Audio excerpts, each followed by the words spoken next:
All right, sorry about the interruption, ladies and gentlemen. Ladies and gentlemen, gentlemen. Switch to YouTube. Let's mute this audio for a second. Where is it? Dang, where is it? Is it over here? It is over here. Welcome, ladies and gentlemen. So we're going to find ourselves in an interesting place to be here. All right, let's see. Also, Mel, you missed the joke. It was a completely different joke he was referring to. Don't worry about it. It's something you don't need to concern yourself with. I don't know why that keeps fucking happening. Okay.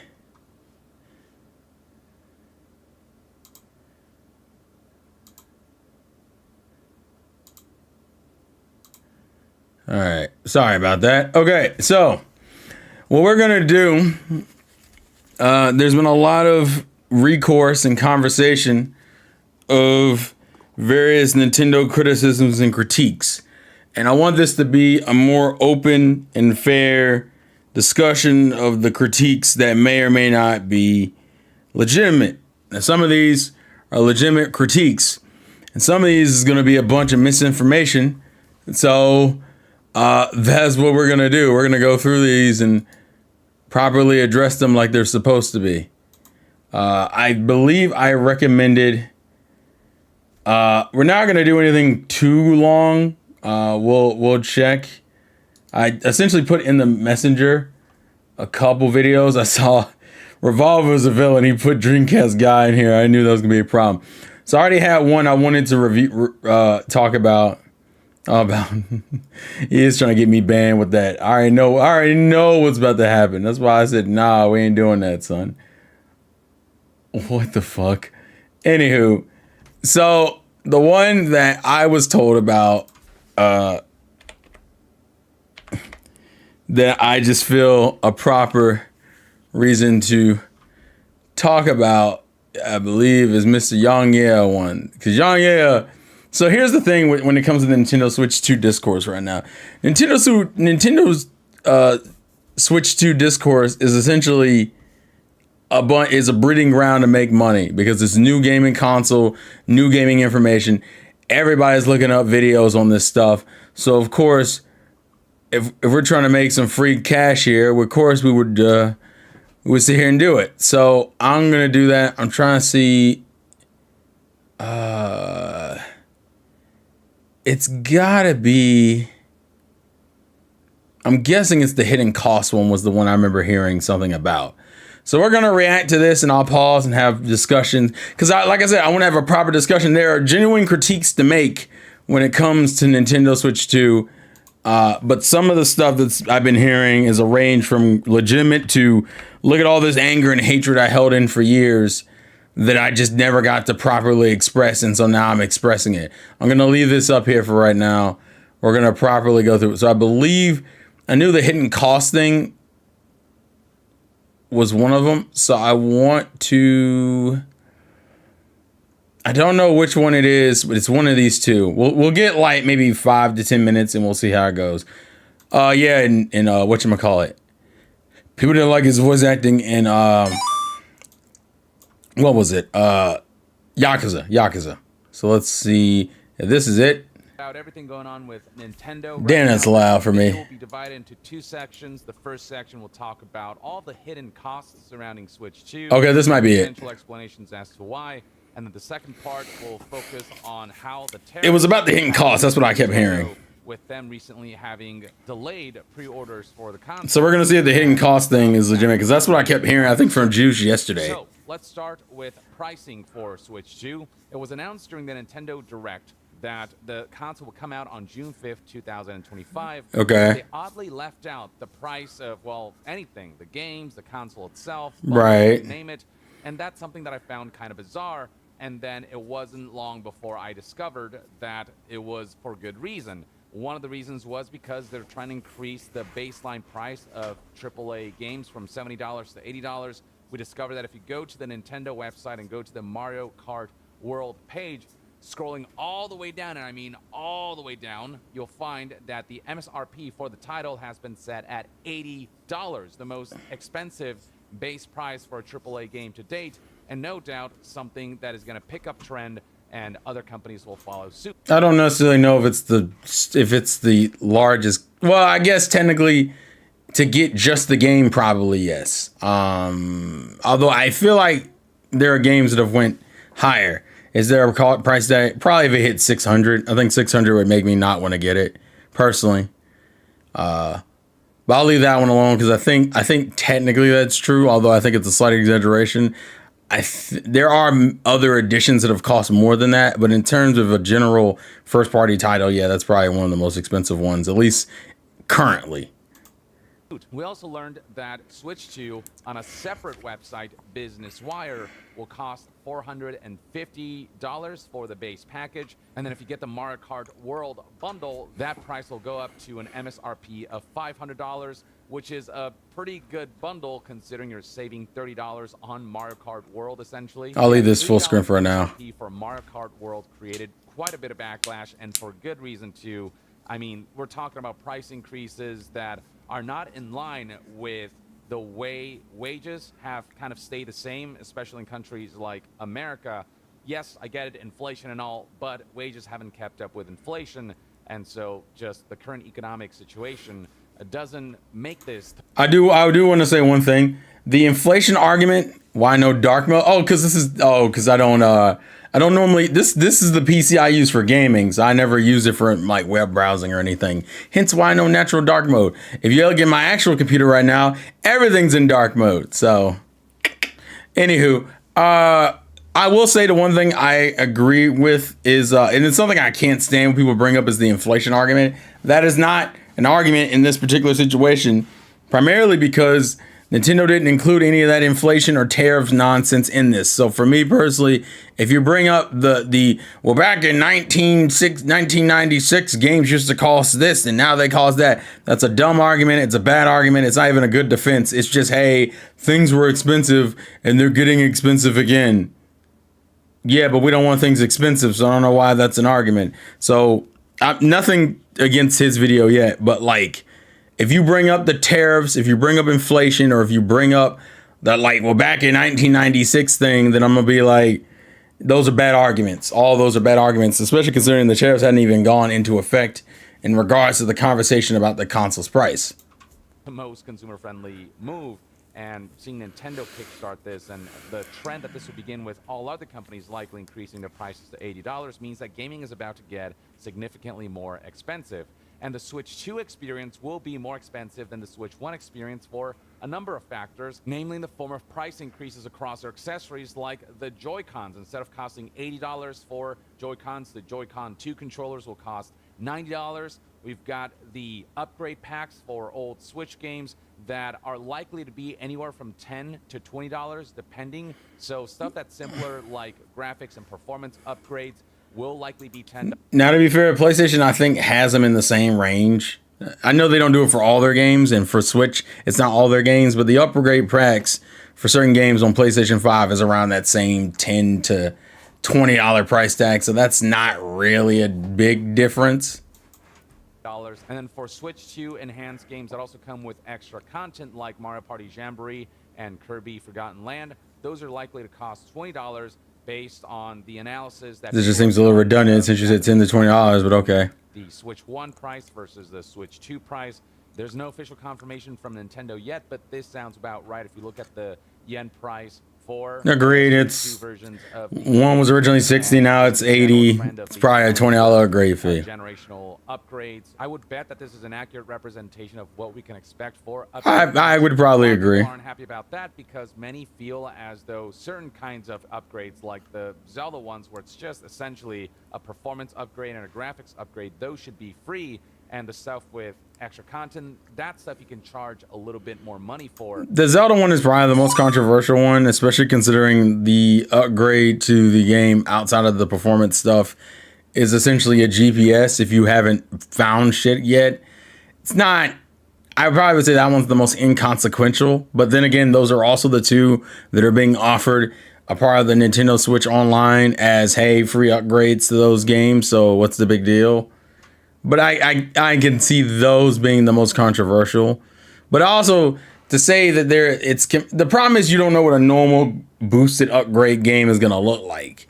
Like pushing it to lock 60 with like HDR and 4K support compared to like Scarlet and Violet, like it depends on what the other game's boosts are. If it's just stabilization, yeah, I think you can justify $10 to $20.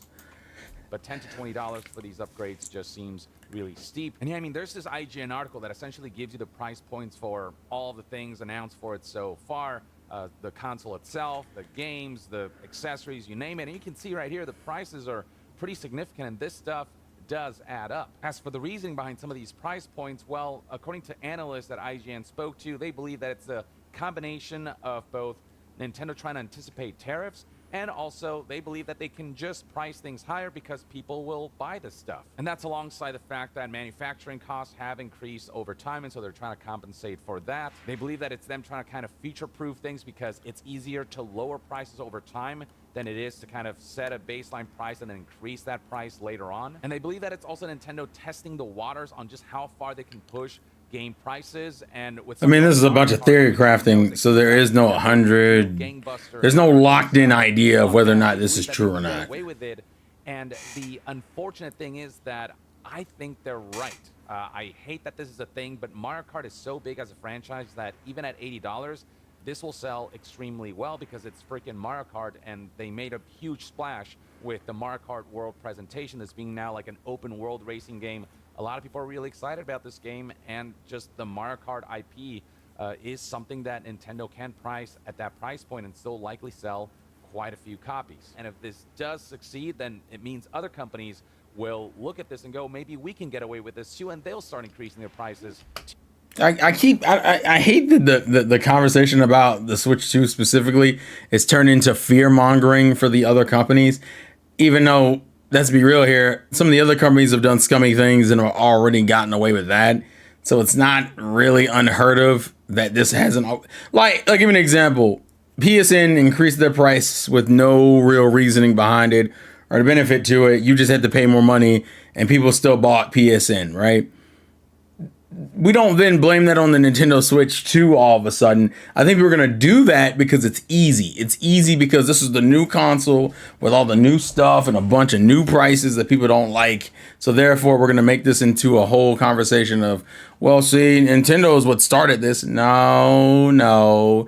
You guys paid for shitty practices before, and now we're surprised that the company that was doing shitty practices is doing more shitty practices. This also still technically goes for Nintendo because people have complained about Nintendo stuff before. So it's not like seeing how much they can get away with. No, they've already got I think all three of the companies have gotten away with things, and y'all have just been like, cool. And then all of a sudden you're like, well, why did they do this? Well, you already proved to them that you would pay for things, so I don't think that's a just Nintendo thing, but I know since they're the topic of discussion, that's what's happening. And and unfortunately, if things get worse, like if people start charging $80, Nintendo unfortunately is gonna get the brunt of that. But that's the gamble you play when you do shit like this. Do $80 baseline for their AAA releases. And again, just gaming is going to get more expensive. And then beyond all of that, something else that's drawing a lot of attention is the fact that in Japan, there's a version of the Switch 2, a region-locked version that is like $100 cheaper than what the Switch 2 costs everywhere else. As IGN reports here, in Japan, it's releasing a Japanese language system for 49,980 yen, which translated to dollars, that's roughly $333.22, while its multi-language system runs at 69,980 yen, which is roughly $466.56. Basically, it has to do with the yen being really weak and Nintendo having to price Switch 2 in a way that's appropriate specifically to the Japanese market, but they also don't want people outside of Japan to look at how much cheaper the Switch 2 is in Japan and essentially buy them en masse in Japan. And so they're region locking the cheaper model so that it's more likely that people in Japan will buy this.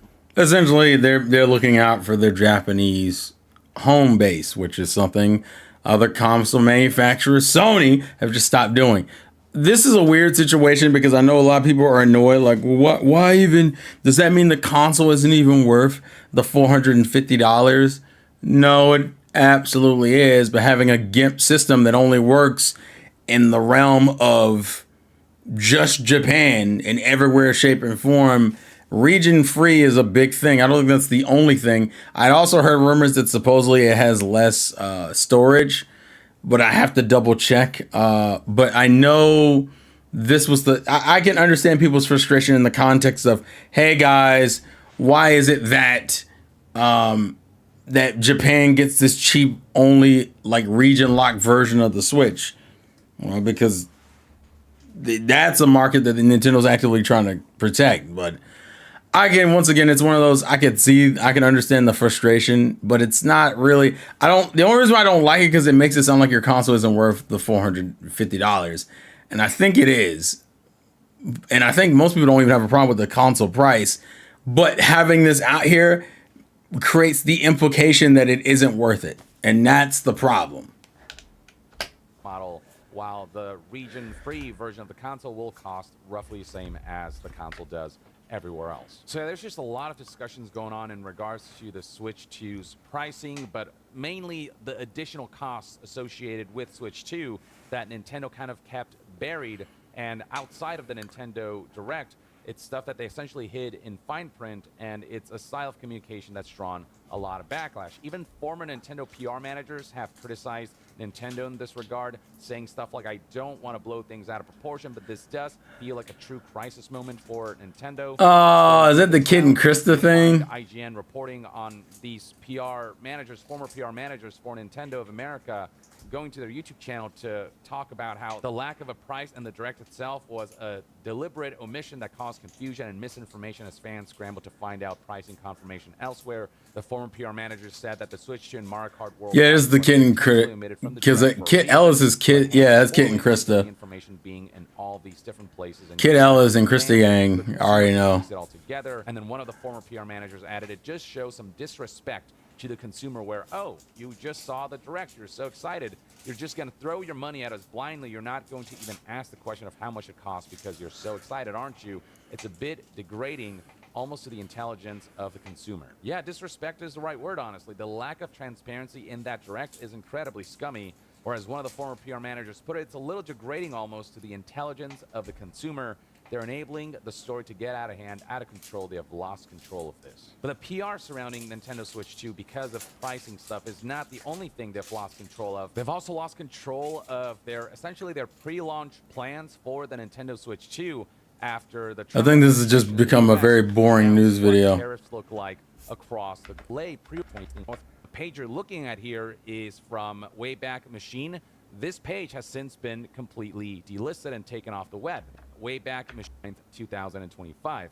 Now, the page you're looking at here is a Business Wire press release where if you scroll, it will be available for pre-order in North America from participating retailers beginning on April. Machine stop the presses, the page you're looking for, and it is no longer accurate information. And for the So here's GameStop's...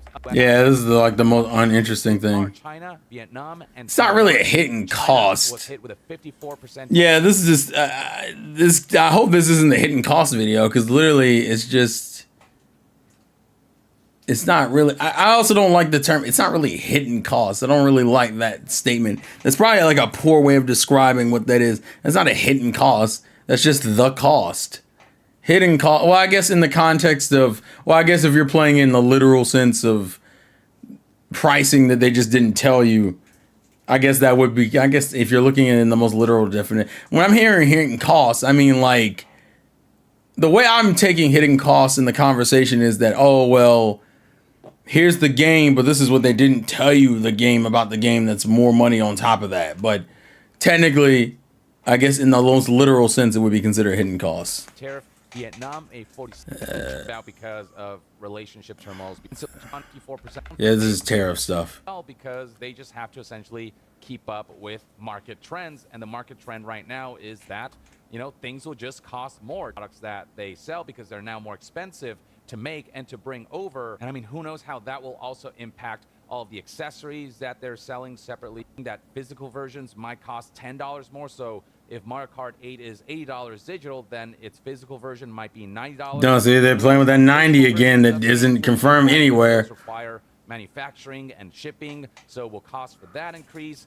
It's an unknown land at this point when it comes to his plans. It's pre-launch kind of information that they're presenting to audience members. And that's probably why they refrained from announcing price points on the Nintendo Direct itself, and why they relegated that to press releases, because they themselves didn't know what was part of the Nintendo Direct, because they knew the backlash that would create. And Mario Kart World being the first thing that they showed, them kind of pointing out that it's $80 from the get-go at the start of the Nintendo Direct. Yeah, I think the idea, the whole reason why I think they hid all that stuff and they didn't show in the Direct, they already knew the negativity that was probably going to come with it. I think they wanted people to be excited for the system and then hit them with the cost and then be like, hey, this is what it is, but like the game looks good, it plays good. This is our console. This is what it does. I think they just didn't want their Direct to be mired by it, but I do agree that as a general critique, it hurt. I get it.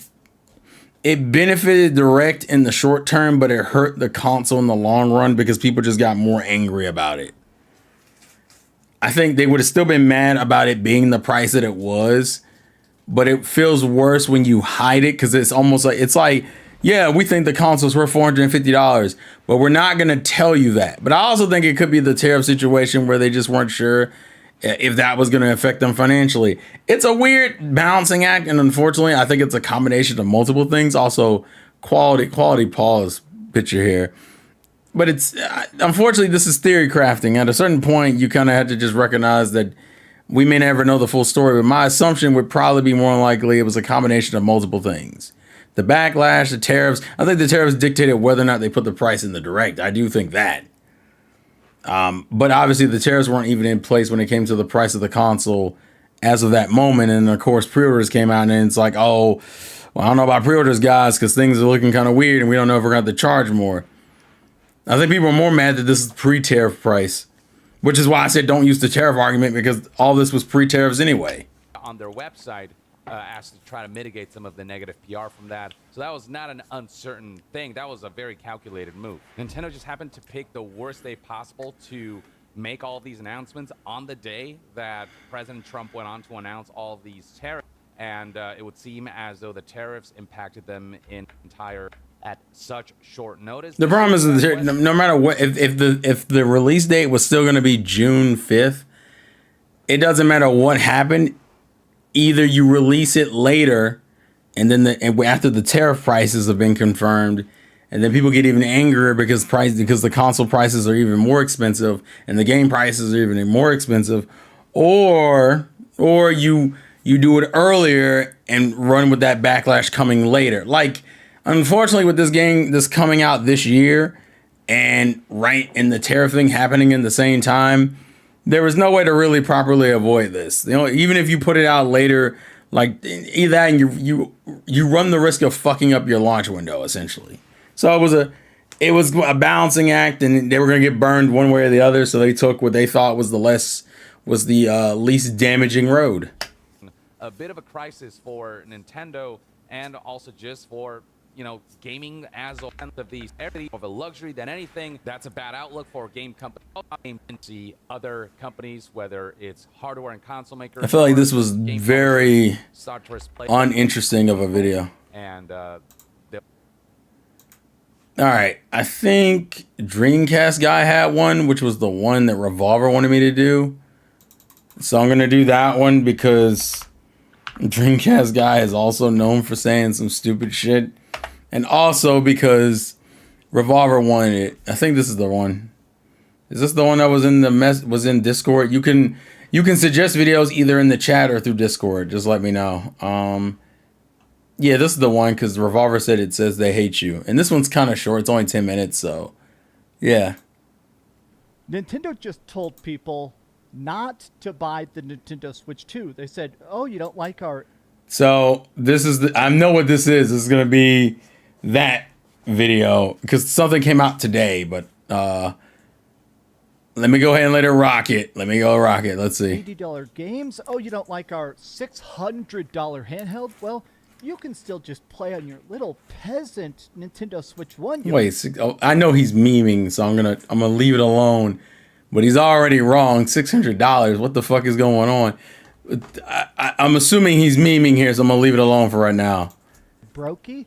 And instantly, the internet is roasting them because this is exactly what happened with the launch of the Xbox One. In case you weren't around for it, we're going to show you because everybody's instantly posting it.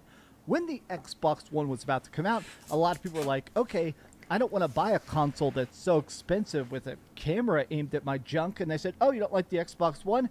Well, good news. You can go buy an Xbox 360, you brokey.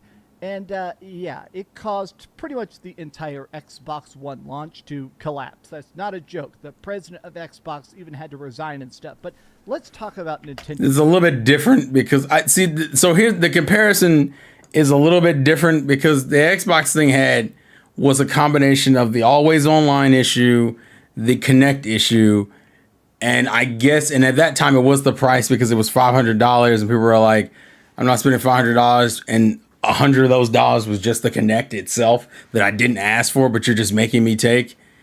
Dreamcast is the same guy who sold his original PS5 to his girlfriend for $500. What? Why did he sell? What do you mean he sold it? You mean his girlfriend, his current girlfriend? Fucking, that's a wild statement. I hope that's a lie. That's not a lie. That's crazy. You mean the girl that I'm with, I made her give me $500 for a console that she probably could just play for if we live in the same place, or if we've been dating for a while, I'd probably let her use it. Like, what the fuck? I'm gonna leave it alone. Let's just go through the video. Otherwise, I'll be here all day. Statement and take a look at it because people are. I'm hoping he actually reads from the article like every other news tuber does. Also, they just canceled pre-orders in Canada. Let's get into it. Hi, hope you're having a great day. Well, tariffs. More tariff give thing. This video a like and subscribe if you haven't What already. what was that? This is Don Matrick. I can't believe that we're really going back to literally one of the biggest blunders ever, but here it is.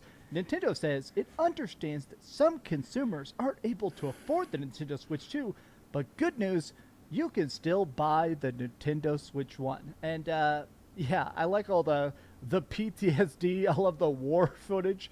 Oh my god, instantly somebody made the Nintendo Switch 2 Don Matrick. Oh no! It's over. Oh my god, this is so bad. I want to actually take a look at the comments here. This is from Nintendo Everything. Oh my god, they called us brokies. They're definitely trying to prolong the lifespan of the Nintendo Switch because especially if Nintendo continues to cater to indie developers. You'd think they'd learn. I'm staying with the Switch 1 for the time being. After my experience with the PS5 sticker shock, I've got no rush for the Switch 2. This reminds me of that exec that said you can just buy the Xbox 360.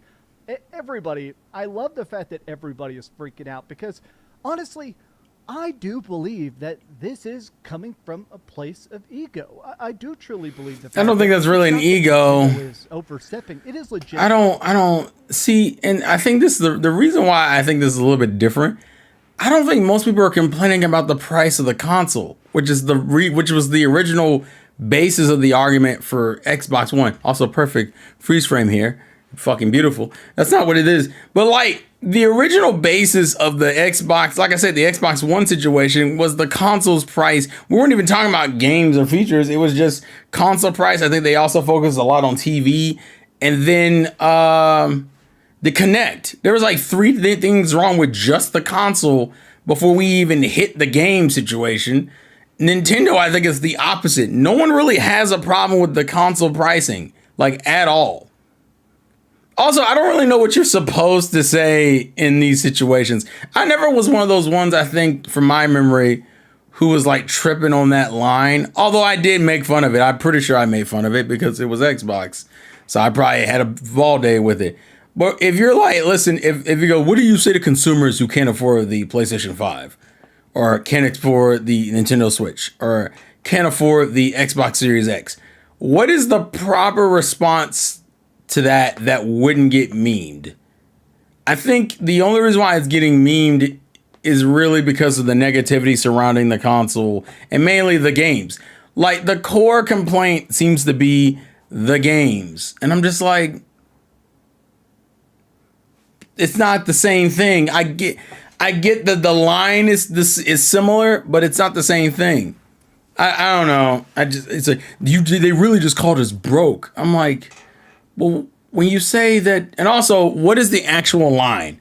I want to go look this up because every time people bring up stuff, the narrative changes and it just makes me angry. And I think, so I want to make sure I get the full quoted line properly.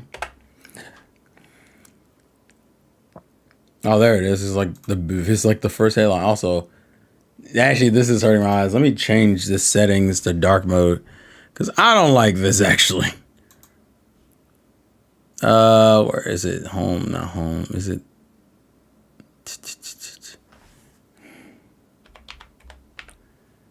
There we go. That's what we want.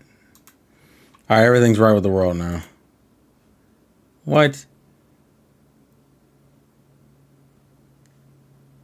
Okay, can I? No, it didn't refresh the websites. No. Oh, okay, that worked, but it just don't do it for the. Why is the desktop version not dark mode? Whatever, bro. Anywho. Okay, I wanted to zoom in. Okay. As we look into the Nintendo Switch 2, and you think the feature set that I talked about, we believe the pricing is appropriate for the value of the machine and the gameplay experience overall. I agree with the console's price point, and you guys let me know in the chat if you disagree with the console's price point. We recognize that there are some people who may not be able to afford the Switch's 2 price point. That's why we decided to make the other Switch platforms available so people still have an opportunity to come into our gaming universe. Be a part of these characters in these worlds that see value, if you will, and whatever rung of the platform they come in. That's a better overall line than just because, and granted, he said it. Everything matters. Context matters. But for those in the chat, is that really that offensive of a line to say? Because I don't think it's that crazy. But I know someone in the comments probably brought it up. Trade wars aside, I believe the hardware is not badly priced given the power jump from the Switch 1. See, even people in the chat are like, the game prices are the issue for sure. Absolutely. So which is the whole point. Also, it's the matter of perception over time. Some people see value at launch, but some people will see value in 2027 when more games are available. Discounts are happening. Should have been 300. Isn't that the same as the PS4 Pro power-wise? $300? Why do people think that that's supposed to be a $300 system? What 4K device, what 4K gaming console can you get for $300? Out the gate. Like, what the fuck? Of course everyone will want things to be cheaper, but like, I don't think $450 was a bad price, especially for a hybrid system. All this is very reasonable and understandable, if not completely rational, given the circumstances. The way it's positioned, at least at launch, as a premium product, considering the fact it's powerful enough to run a lot of recent games at the latest titles like Street Fighter 6, means that hardware sales are non-feared for me. They wanted multiple people in the households to have a Switch. Obviously, in some cases, that will still happen with the Switch 2. However, I don't think that they believe that it will be the case for a lot of families, especially initially. I think that the Switch is priced correctly. No one's tripping on the price of the console. No one's tripping on the price of the console. Everyone's tripping on the price of the games. That's literally it. That was the biggest thing. Let's see. So not only belongs to their own history account, but also Microsoft's. Yeah, of course they make this reference. Yeah, blindly following an order from higher up. The only spin he can riff is tell people to buy the older gen if it's too expensive for you. It's some of the worst PR Nintendo has ever done. I don't know what you're supposed to say. Did you expect him to announce a price cut during that conversation? Like, what is the right thing to say in that situation, in my opinion? And what people just be like, not that. I'm like, well, that doesn't really help the conversation at all. That Nintendo believes we've got the most diehard fans that buy the most games. Last night they announced that they've now crossed 850 million games sold or something insane. They're literally now the highest selling brand of all time. And, I mean, half that's probably Pokemon, but a lot of it's Mario and Zelda. That's a little disrespectful, but okay. Did the math and said, even if everybody doesn't buy it, they, by their own admission, they have $13.5 million in the bank. Or sorry, not million, billion. Nintendo is currently sitting on $13.5 billion of saved up profit. And I think they're basically on, okay, even if some people don't buy the Switch 2, those pay pigs will love it. Those little hogs will slop it up. Wow. Oh, See, I hate when people do this. They turn companies into like the most evil bastards. Like, companies are in the business of making money. That doesn't mean everybody at the top of these companies are literally just well, that's why you guys are watching it through my streams. You're technically not having to watch this on his stream. On his channel. So if you really care about not giving him views, don't worry, you're not. He's only getting the one view from me. And I'm not even logged the fuck in on this, so this is different. Anyway, listen, the way the economy is turning out, it'll be cheaper just to go outside and touch grass. Well, absolutely. Dreamcast guy is a Nintendo hater. He's a Dreamcast guy. He's a Sega fan. We already knew how it was going to go. People like to complain. That's what I like to see most of the time. Yes, I wish it was cheaper. I'm not tripping too much. The games are another thing, but I'll buy them anyway. Piggy, the fact that they're charging $10 for the tutorial of the Nintendo Switch, this clearly shows. That's not. So here's the thing, and I'll bring this up now because I've talked about it. Would I have liked Welcome Tour to be free? Absolutely. But I know why they didn't put it free. They didn't put it free because Nintendo fans had already proven to them they would pay for it. So what did they do? They made it a separate experience. Now, what do you mean when I say Nintendo fans have already proven they would pay for something like this? 1-2 Switch is objectively viewed by most fans as a mediocre experience that serves no real purpose other than to be a glorified tech demo, right? That's the conversation everyone talks about 1-2 Switch. 1-2 Switch is one of those games that should have been a pack-in title. They said the same thing. Should have been a pack-in title. Should have been a pack-in title. Should have been a pack-in title. And you know how much people... You know how much that game sold for a game that should have been a pack-in title? Let me show you. And for a game that actively just did not look good, right? For a lot of people, 1-2 Switch. How much of a tech game? How much did this thing? It's sitting there at a freaking 6.8. Oh, it just wasn't a good game. Okay, cool. Sales. It sold almost 4 million copies. A game that was absolutely, quote unquote, not worth it, sold over 3.74 million copies. A game that was not worth it for most people who talked about it, and it still sold almost 4 million. And how much did 1-2 Switch cost, by the way? Didn't it cost like $60 initially? It's probably still on here. It's $50. It was a $50 game. And people spent over 3 mil over that. People bought 3 million of it. And you're wondering why Nintendo Switch 2, so this Nintendo Switch 1 wasn't even this gritty. At least here they're charging what it's actually probably worth, which is $10. $10 versus the $50 that you were paying for a game that most people said was just as worthless and should have just been obviously a freaking tie-in game. Like I said, when people complain about this shit, you have to know, you have to go back and look and see what was proven. It was proven to Nintendo they could do a non-pack-in game and people would still buy it. Now, do I think it would benefit them more to have it in the system? Absolutely. But I also recognize why they didn't do it. Because they got almost 4 million sales off of a game that, quote unquote, should have been a pack-in title. So if people even buy 1 million of this, it's like, damn, well, point proven, it was worth the investment. So that's crazy. If this is only $10, it's pretty inoffensive considering you people have spent more on 1-2 Switch. The fact that they're literally at a point where they do not care. And I think it's interesting to see. No, they didn't care. They would have priced it at 70. They would have priced Donkey Kong at 80. I don't like the don't care conversation. That's not what this is. This amount of hubris, this amount of what are you supposed to? I would generally take a genuine criticism. What are you supposed to say in this? what are you supposed to say in this situation?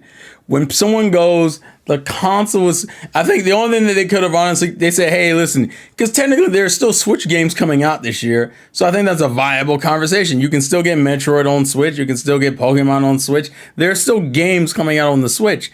Hell, we still got games until 2026 coming out on the Switch. So needless to say, I don't think this is a bad line, but I knew he was going to spin it like this. Because Nintendo has been classically, especially for the last 20 years, they have been the trendsetter in a lot of ways. I think having Reggie Fils-Aimé as the president. Don't worry, that's another video I have. Personable person, like having a guy who is the face of Nintendo. Also, fun fact, Reggie was the reason why Wii Sports was a packing game in the first place, which I think objectively was a better idea in the long run. But I don't believe that the game wouldn't have not sold if it wasn't a pack-in, okay? It may not have become as successful as it became, but it absolutely would have still sold insanely well, especially considering it was like the game to play. And considering everyone was obsessed with Wii Sports, hell, for God's sakes, people still like playing Wii Sports. So that game was generally a good title. So yes, I would prefer to be a pack-in title, but I understand why. Because the community proved it didn't need to be a pack-in title. If you guys stop buying these games, then they would stop having reasons to not put them as pack-in titles. They're doing it because they're still making money off of a game that arguably isn't even that expensive. Because I know 1-2 Switch did not cost. Breath of the Wild had to make $3 million to justify its pricing. So I know damn well 1-2 Switch didn't even have to do half of that. Hell, 1-2 Switch probably didn't even have to do like a third of that or a fourth of that. It probably had to do like a couple, maybe like a couple 100,000 to justify its existence. And it did, what, 5 or 6 times that? Oh my God.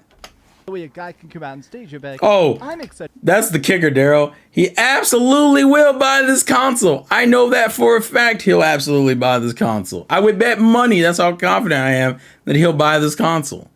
Because he's a gaming channel. He'll buy it just off of the ad revenue alone. So I already know. For the 3DS. Here's why you should be excited. Hey, here's the Nintendo Switch. Here's the Wii. Here's why we're excited for you to buy it. That worked so well. And now we're at a point where they just feel like every other faceless, soulless giant conglomerate. You will buy the product. You will defend the product. I feel like if he felt that way, technically the Switch 1 had that problem. We're going to be real about it, but okay. He couldn't even get a PS5 Pro. Chidori, chill out. Why y'all keep catching? They keep hitting this man on this. Is disrespectful. This is a horrible take from Bowser, basically saying if you can't afford this, just buy our outdated tech from 2017.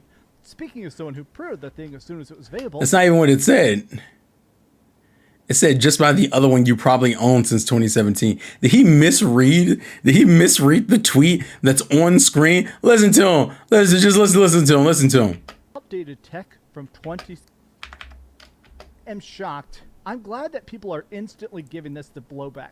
This is a horrible take from Bowser, basically saying if you can't afford this, just buy our outdated tech from 2017. Our outdated tech from 20.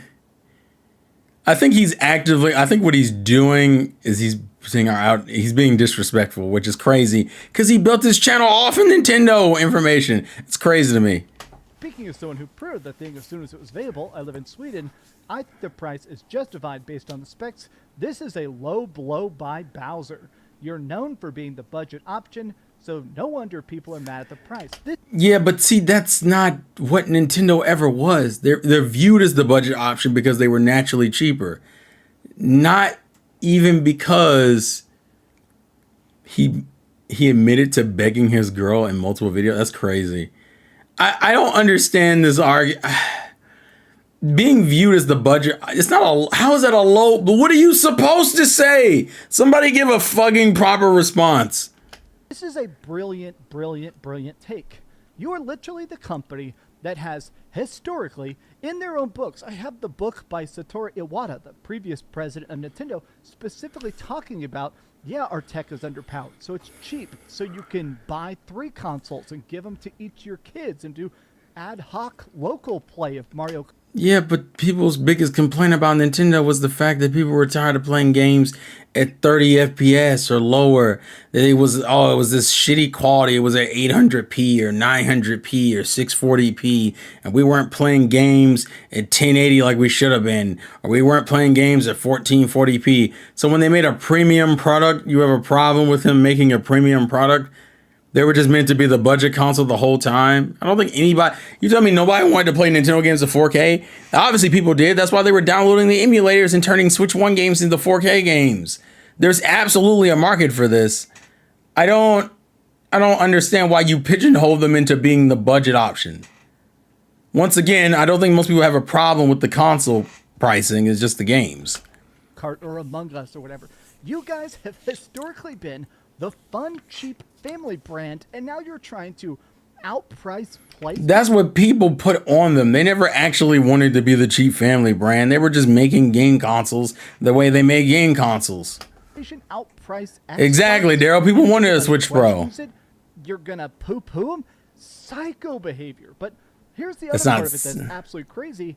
Nintendo just 30 Well, the Canada thing is tariff stuff again. Incredibly stupid things like, oh, we love our $80 games, and you better love them too.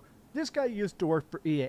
He used to be a very hype executive. He was the vice president of the Electronic Arts. Truly at a point where So we're just blowback work. I do truly believe in my heart of hearts that the launch is going to be catastrophic. We're talking low. I don't think it's gonna be catastrophic. I think people are still gonna buy the system. I'll be real with you.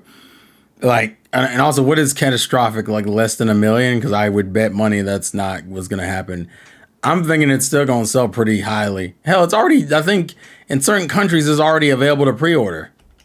Low as heck numbers. Low pre-order, low day one sales, low attach rate. People are straight up gonna say, okay. Low attach rate. So you're telling me you spent $450 for a system and then not buy games? That makes no fucking sense. I'm not going to buy a Nintendo Switch 2 that's mostly just paid upgrades to Nintendo Switch 1 games. I've already seen a bunch of people saying, yeah, man, Metroid Prime 4 looked great. I'm excited. I could have sworn Nintendo has constantly tried to be the Apple video games and has constantly had made that comparison. So where is Apple cheap? Y'all think that y'all gonna say this about the Switch 2 a year from now? Waiting for Metroid Prime 4. You talking about us? Or you talking about Dreamcast guy? I'm gonna play it on Nintendo Switch 1. I'm not paying $600 for a system that, yes, admittedly does make it look better, but this cannot be a wait 600 is Dreamcast guy in Canada? Is that why he's saying 600? I'm guessing he's not in the US. That might be what it is. Because I'm like, why do you keep saying 600? It's not $600 unless you're in another country. So he might be in Canada. That might be where I'm messing up at. System game. The first 6 months of the original Nintendo Switch was very rough. People have forgotten this now, but it was very, very rough. It was not rough. They sold record sales. For God's sakes, what was it? Zelda was outpacing the console. It was not rough. The first 6 months. So why does he keep saying $600 if he lives in Texas? $600. That is not how much the console costs. $450. Is he doing the hidden cost thing where even though it's $450, well, you gotta get an online subscription? You mean the same online subscription you probably currently have for your Switch 1? Well, you gotta get a Pro controller. No, you didn't. Nintendo confirmed all this shit was backwards compatible. That's why I was about to say, anyone bring up hidden costs, they've already confirmed all your old Switch 1 controllers will work on the Switch 2. So I'm like, what? This is why I don't like the conversation that they're scummy. If they were really scummy, they would have made you rebuy everything. You know what was scummy? If you were coming from the Wii U to the Switch, where you had to rebuy everything. Everything you had to rebuy. And all of it. That's why I don't like the conversation, because you can tell people only play like one Nintendo console every 2 or 3 generations. It's still not $600, even if you get. Well, that's what I don't understand. Where is he getting $600 from? Is he just making up a number? I thought maybe he was in another country and I was tripping, like Canada. The pickings were slim. A lot of developers did not jump on. Third party was slim, but I understood why, because that was Nintendo coming off the Wii U, their worst selling console of all time. But in terms of Nintendo first party, the first 6 months, which would be March to September, you had Zelda, you had Mario Kart, you had that fucking Street Fighter 2, you had Bomberman R, you had Splatoon 2, you had ARMS. What was in? I think Mario came out right in October, and then you had Xenoblade Chronicles 2 in December, and that was what, 2017. So there was no Pokemon. And I think you have like Fire Emblem Warriors or something like that. Like the first year of the Switch was really strong first party wise. It struggled for third party, absolutely. Why? Because motherfuckers weren't jumping at the chance to put their stuff on a console that, for all intents and purposes, we didn't even think would sell. So I understood it, but yeah. Bored it. I didn't really have a very. By the way, we're gonna go to a boycott Nintendo video that I think does have valid points in it, and because I don't want to make it seem like I'm just picking on people who don't know what they're talking about. But this is money. This is all money. This is all money right here. Launch window is pretty much just a Zelda machine until we got Mario Odyssey, which ended up blowing everybody's mind. That's crazy. So you just went from that. You just disregarded Splatoon 2. You disregarded ARMS. You disregard, like, that's crazy. You ignored like you ignored Mario Kart 8 Deluxe that everyone bought. It's the best-selling game in the console right now. It's Mario Kart 8 Deluxe. That's crazy. I am afraid about the fact that because this has such a tiny launch lineup, it doesn't even have Metroid Prime coming at launch. I do actually believe that this thing is going to flop, and my hope is that Nintendo listens to it and says, okay, we were wrong. Okay, It was the fastest selling Zelda game. the price. Okay, games are going back to 60. But at this point, 60. So you don't even think they're worth the 70. That's crazy. So when PlayStation jacked theirs to 70, he was like, hey man, Nintendo, you can't do that. So you've just turned them into this budget mentality is crazy. This is crazy. If anything, you're just proving the broke boy allegations. And I'm not even someone who likes to play that game. That's crazy to me. Bowser having a say, I think the prices are staying the same. They'd rather have big old pay piggies and no brokies allowed. Sorry, the Nintendo hobby is just not for you. I got another video made already. It's actually edited and I have it done. It's ready to go up. I'm going to post that later today. I did a whole video about why I feel like $80 games specifically, it's going to break the industry. If people follow the Nintendo trend... It's the one I saw with GTA 6 on the cover. But how do you feel about that? But we're not going to watch that one because that one doesn't matter. So we're going to go look at a proper, Nintendo boycott video I think I saw earlier today that I think is more interesting of a conversation to watch. I believe it was this one. Yeah, it's this one. I have some critiques for this video, but I do have a general conversation. I think there's a conversation worth having.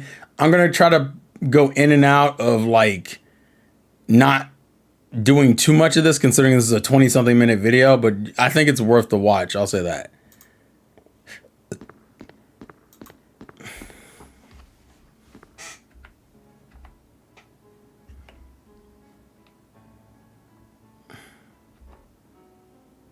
You may see all this recent negativity as a knee-jerk overreaction to something that really isn't that serious. It's not. It's serious. Boycott Nintendo. I want to make it very clear that the reasons I'm calling for this boycott have nothing to do with creative decisions that Nintendo have made or are making in their launch slate. This is all about business. And as a consumer of Nintendo products, I have every right to push back on ruthless business strategies. This is not about people who make games. This is about people who sell them. Nintendo absolutely deserves to be called out. And that's why I feel so confident saying boycott Nintendo. And I say that as a massive fan of Nintendo. The Super Nintendo was my first console. My top 10 games of all time would mostly be filled with Nintendo. I think there's some conversation worth having here. But now, and there are some genuine critiques here.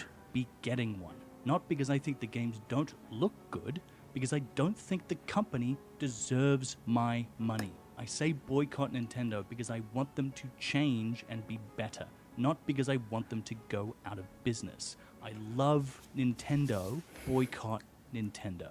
I'm going to go through some of the reasons for that now, but this is all information that I have as of today, the 5th of April. This is all subject to change, and if it does, I'll put something in a pinned comment. So here's what I have for now. It's not just about the pricing. Although that's definitely the straw that broke the camel's back, and we'll get to it soon, there is more to it than that. There's a lot of people repeating, drop the price in those Nintendo live streams. Yeah, I saw that. That was Even if they did that, they still have a lot to answer for. The first thing I want to talk about is this thing about the physical game key cards. Some of the Switch 2 games you buy will not have the game data on them. Thanks, The TSS. cartridges will be empty, with the exception of a code that will allow you to download the game. I should say from the outset, there's a lot of misinformation online about this. This is Okay. all games. This doesn't include any of the first-party games that we know of. Correct. I've seen this argument used as a reason why this isn't such a bad thing. No. If only a fraction of Switch 2 games did this, it's still a terrible thing.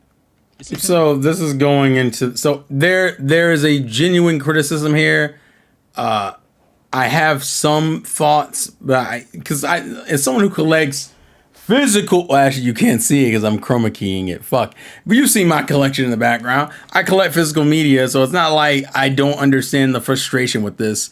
Although I think Robert made a good point on the Juices Loose last night that like it's essentially a digital game with physical media, which means you can technically sell it for cheaper because you're really just buying a digital game with physical media on it, not necessarily the actual game on the card. But I'll let him get his point across first. one games company coming out and saying their game doesn't fit on one particular cartridge. This is a feature that Nintendo has advertised. It's coming from them. If they're I do want to make this clear. This is not really a new feature, considering the Switch 1 has those fucking, I think my Doom box has it, where like, you know, you have to download stuff from online in order to play this game, right? It's essentially that, but the whole game, I think, realizes the only difference.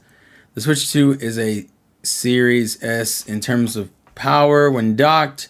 That gives you PS4 Pro power when in handheld. That, like, what are we doing here? The game keycard thing has been a thing since Switch 1.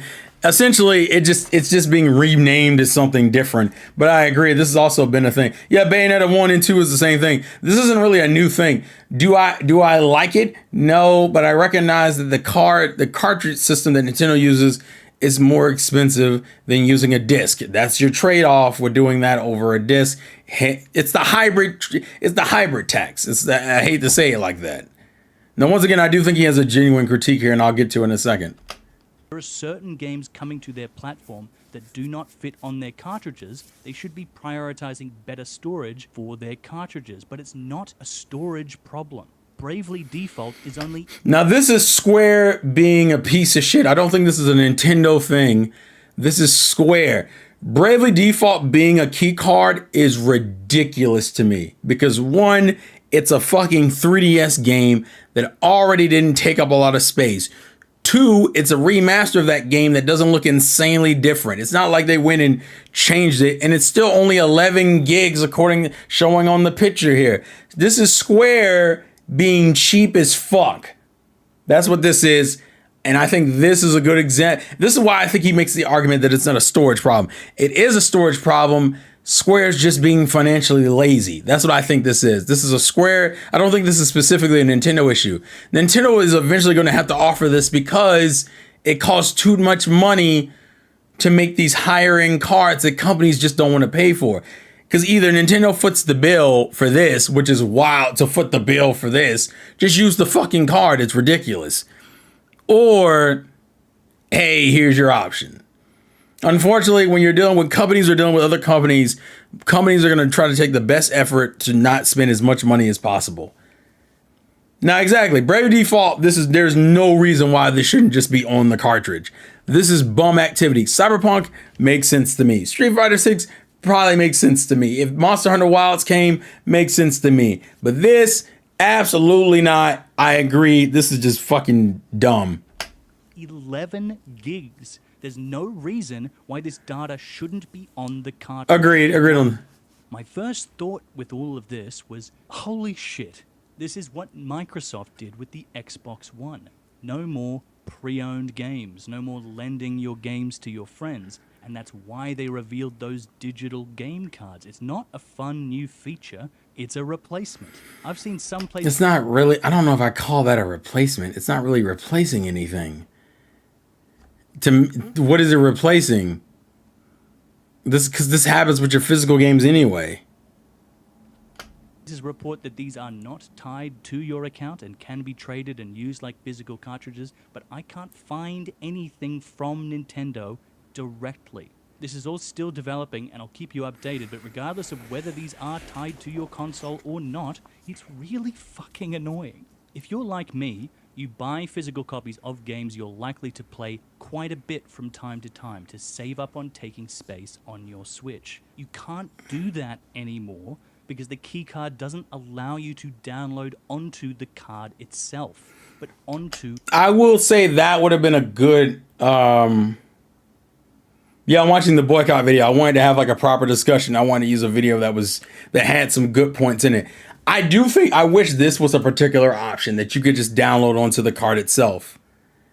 But you can still buy it and sell them. So the resale thing can still happen. You could technically buy a used, because the key card is the key in order to unlock the ability to download the game. So you can still buy and trade them like normal, buy and sell them like normal physical games. So I think there's a misunderstanding of what's going on to him on this. But in terms of like, I do wish you could download the game to the key card itself. But to be fair, that would imply that the key card had enough space for it. Knowing what Square and them did for Bravely Default, for example, they just you use a small card. They probably didn't use like a standard size card, or the standard card is like less than 11 gigs. It's probably like 8 gigs or something. And they didn't want to pay for anything higher than that. Your Switch 2. The Nintendo website says this. Please note, to download the game, you must have... Also, unless they wanted to have cards rewritable like they did with the Famicom Disk System, that's the only way I could see the whole download on the card. Agreed. Enough free space in your Nintendo Switch 2. Also, to be fair, I think by the time the eShop for the Switch 2 shuts down, the game would get dumped by then. Fair.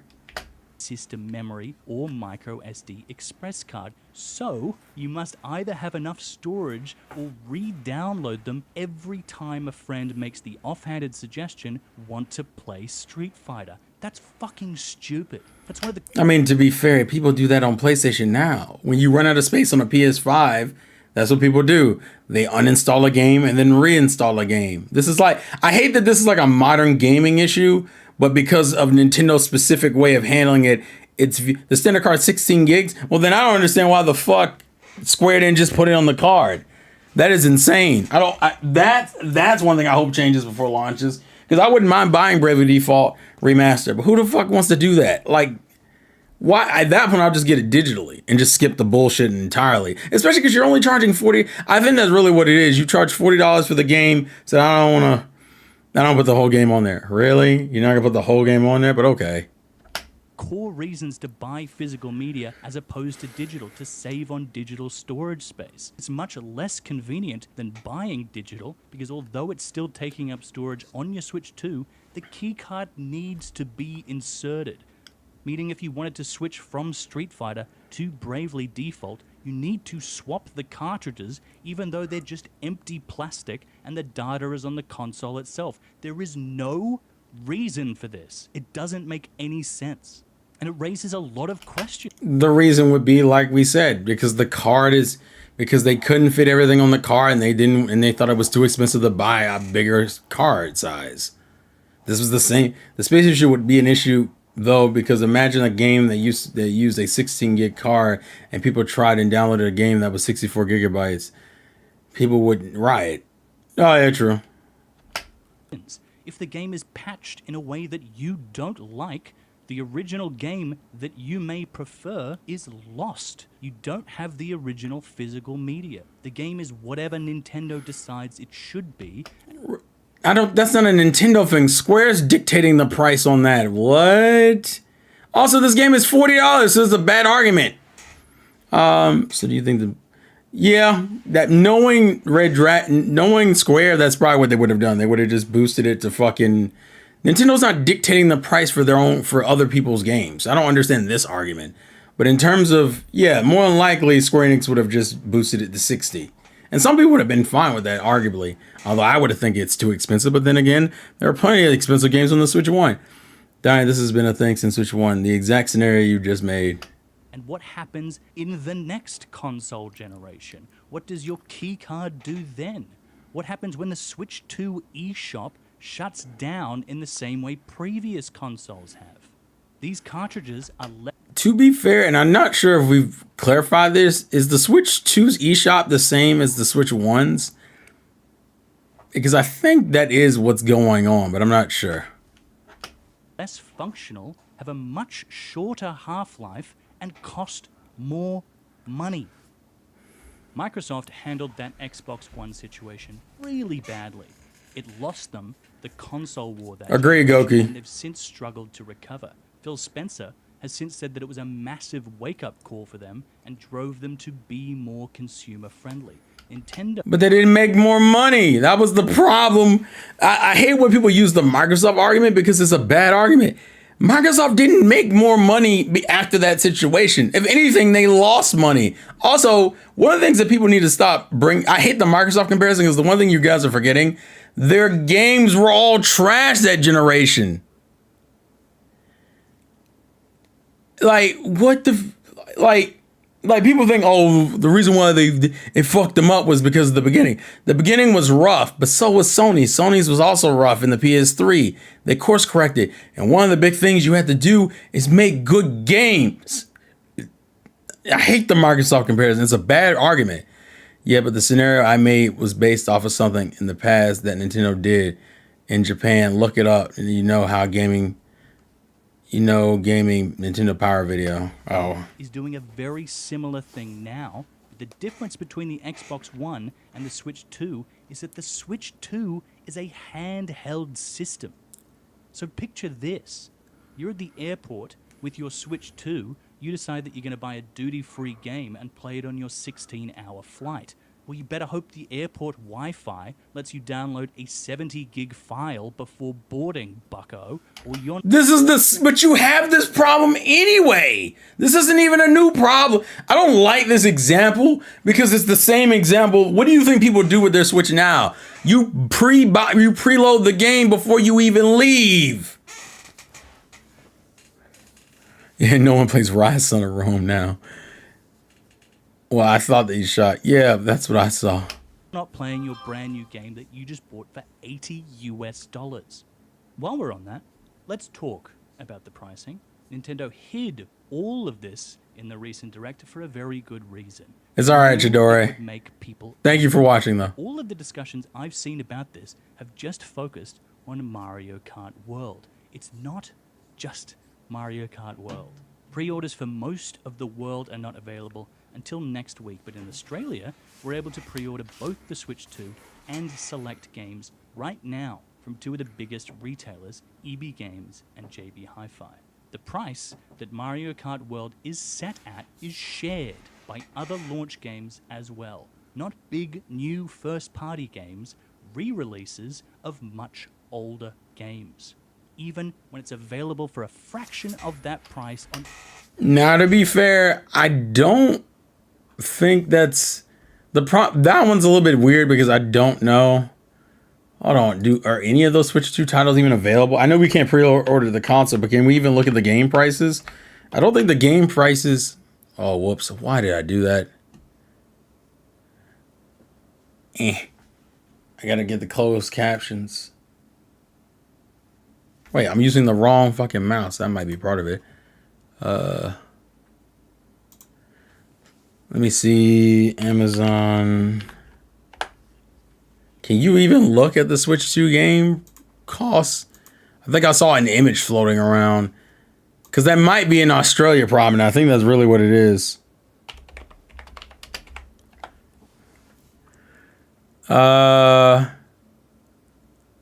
No, that one. Oh my god. Well, that's the limited edition, but Jesus Christ. This is also the no, this is the high-end edition. Wait, but can I get just the standard edition for Switch 2? Yeah, it's only $60. So that's, I think he showed Cyberpunk as well.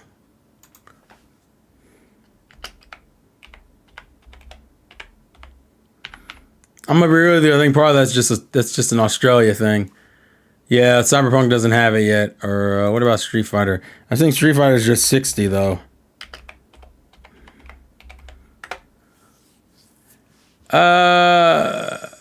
Yeah, I can't see. There's not really any Switch 2 games to use the comparison with. Where is Live? That's also a limited edition one though, but is that this, can you buy the, that could be just Exceed though. I'll be real with you. That could be an Australia thing. Because I know at least for a couple of those games, Room Factory 7, which 70, which is about the standard. Yeah, there it is. Standard edition 70. There is no other, the only other $80 game that we currently have. I know the Nintendo IP ones are say, whoa. Why are these? Oh, that's the Tears of the Kingdom one, but still, that's a lot. Yeah, we don't have any, at least from what I've seen. There is no Nintendo Switch 2 game, at least the one examples he used. Those games aren't 80. Now, I don't know about Cyberpunk. There was a graphic floating around with Cyberpunk that I think I saw 60, but I could be wrong. But ours are not that much. So, yeah. Oh, let me move this over here. I'll take the captions off. Not big new. Yeah, see that game is only 70 here. It's not 80, or I think it's 60. I think it's 60. We just looked at it. I think it's 60. First party games. That one is also 70 at most. I didn't see. It's only if you get the limited edition. These aren't Re-releases of much. Now this one I'm not sure. Yeah, I haven't seen anything that says like 80. Older games, even when it's available for a fraction of that price on other platforms. Yeah, that's an Australia thing. Australia is just getting fucked here. I'm gonna be honest with you. But these are Australian prices. I don't know how it would work wherever you are, and this is all subject to change. People are talking a lot about the US prices and blaming the recent tariffs. Yeah, that's unfortunately the Australia situation. Okay, £74.99 for Mario Kart World is $97 US. That's insane. The current tariff situation in America isn't the reason for this, but it could affect things very soon, because pre-orders have just been halted in the US due to some recent announcements by Trump, meaning it could be soon that American Nintendo fans will be looking. Wait, how much are Switch games in Britain right now anyway? Oh, GameStop? I can go check GameStop real quick. Let's go check GameStop real quick just to see. Stuff. They probably don't have a lot. But let's look. Yeah, that being 80, 70, we don't know. So that's 40. Street Fighter 60. Nintendo games are 80. Yeah, we don't have a lot. We just don't have a lot yet, unfortunately. But yeah, we just don't. The only $80 game we have are Nintendo ones. Either the Nintendo ones that can be upgraded or Mario Kart World being the only new game. But like I said, that could just be Australia getting hoed. I'm going to just be real with you on that one. That's what it feels like. Australian prices for games are really weird. Around the time of the Switch's release, a new game was priced at around 80 to 100 Australian dollars, which is about 50 to 60 USD. And that's the price that Switch games still sell for here. But in between that time, the other consoles have had a new generation, and in Australia, we saw a massive price increase from 80 to $100 to around and above 120, which is about the price that people are so angry at currently with Nintendo. We've paid for that for all our non-Nintendo games for years now. Okay. We're suckers. In fact, unlike other countries, we have the privilege of paying less for Switch 2 games than current PS5 games. But even though it's less, it's still too much. What the fuck? How was that?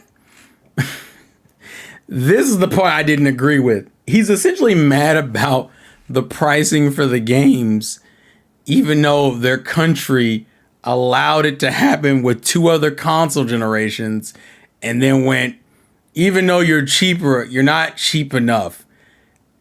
If you already paid for it and you fucking proved to them that, hey, we'll buy it at that price, you can't then get mad at a company who raised their prices that are, spoiler, still less than your competition. That 104 is still what? $10 less than what people pay, than what they're paying for the PS5 games.